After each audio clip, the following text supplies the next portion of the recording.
talk about Murder Town, Ghost Town. You kind of highlighted growing up over there. Can you give us a little more like growing up over there? What was it like? Like, how old was you when you jumped off the porch, and what drove that? Was it just? Well, I fucked up when I jumped off the porch. I jumped off the porch at 13. See, my father, a milkman, right? He, rest in peace, he did. My father was a board member for the guys, but he didn't take that spot till he was like, to like 96 to help the mob out. But at the same time, he always had a high ranking in the disciples. He started off with David and them. You understand what I'm saying? He's one of the start when it all started. So I can't lie about my life. I ain't gonna glorify it, but man, my childhood was awesome. But one thing I can say, I look back and look at the Creator, it had to be his divine plan, because when my mama died at 13, I jumped off the porch.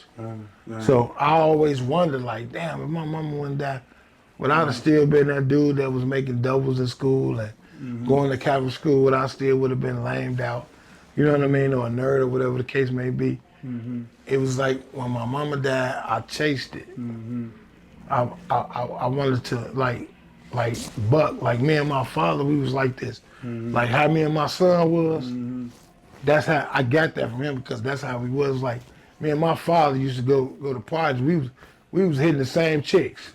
You know what I mean? I was chopping chicks up with them. You know what I mean? So anybody that's from the hood, they really know. You see what I'm saying? But my childhood was great because we had role models.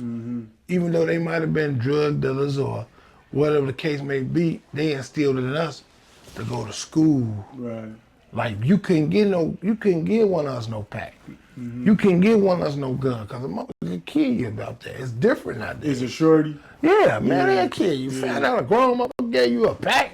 Yeah. Man, who gave you this? Damn. I got a question about that, but I'm gonna come back to what we talking about. But recently I seen a live with Tay 600. He had spoke about like Memo taking all of the 600 guys on drills first. It was kind of crazy when he said that, but basically he said that, and I was gonna ask that. So back then stuff like that didn't go on. Listen. So they ain't play that shit. Nah, it wasn't none of that. See, like Tay 600, right?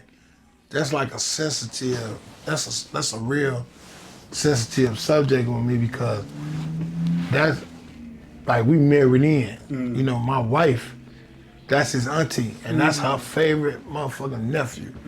So when somebody say something about him, her hair stand up. And then by me getting to know him and breaking bread with him, and he embraced me as being his uncle, no matter who I am, I love him. You understand what I'm saying? And then by me losing my son, and I was trying to mend all them together, it makes me more thirstier now, because I worry about his life.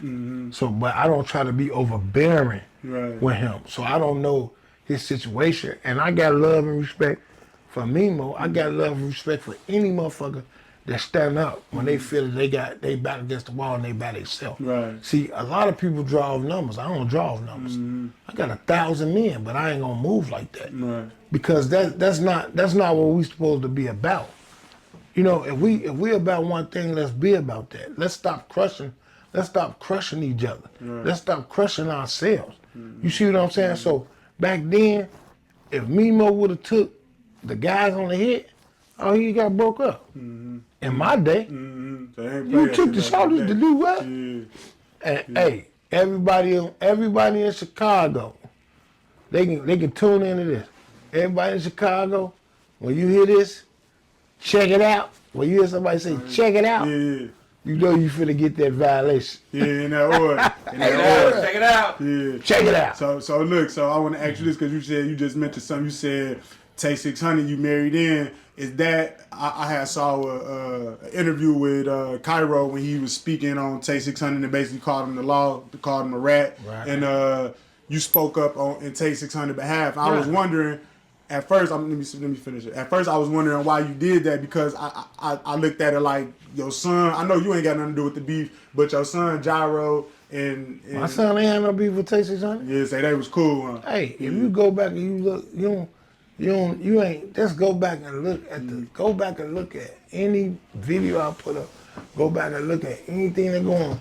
You ain't never heard no motherfucker say they smoking no fat shorty pack. No, I ain't never heard nobody say that. You know why? Yeah. I taught my son different. I taught my son like me. And I was reeling cash to me, I was reeling everybody in. Man, we represent money, man. We represent life.